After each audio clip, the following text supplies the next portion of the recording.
আউযু বিল্লাহি মিনাশ শাইতানির রাজীম। বিসমিল্লাহির রাহমানির রহিম। আলহামদুলিল্লাহি রাব্বিল আলামিন। আর রহমানির রহিম। মালিকি ইয়াউমিদ্দিন।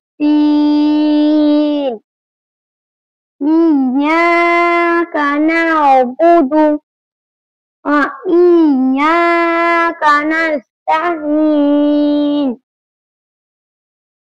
ইহদিনাস সিরাতাল মুস্তাকিম। সিরাতাল্লাযীনা আন'আমতা আলাইহিম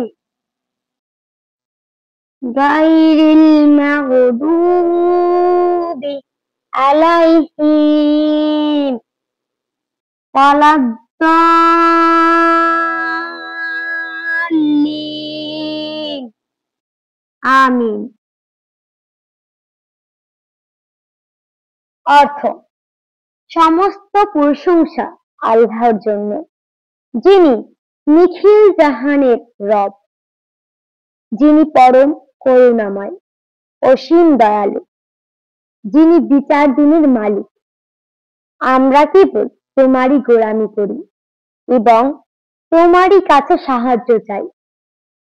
আমাদেরকে সহজ সঠিক পথ প্রদর্শন করো, ওই সমস্ত লোকদের পথ যাদেরকে তুমি নিয়ামত দান করেছ, যারা অভিশপ্ত নয় এবং পথভ্রষ্ট নয়, তাদের পথ আমাদেরকে প্রদর্শন করো। আমিন। সূরা ফাতিহা পবিত্র কোরআন শরীফের প্রথম সূরা। ফাতিহা শব্দের অর্থ সূচনা। এর অর্থ থেকে এই সূরার গুরুত্ব বোঝা যায়। নামাজে অন্য যে কোনো সূরা পড়ার আগে এটি পড়তে হয়।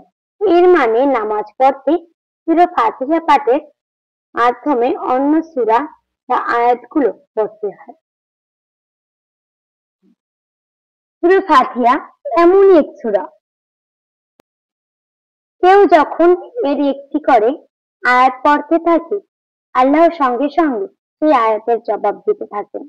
এই সূরা যেন আল্লাহর সঙ্গে তার বান্দার সরাসরি যোগাযোগ। সাদাকাল্লাহুল আলিয়্যুল আযীম।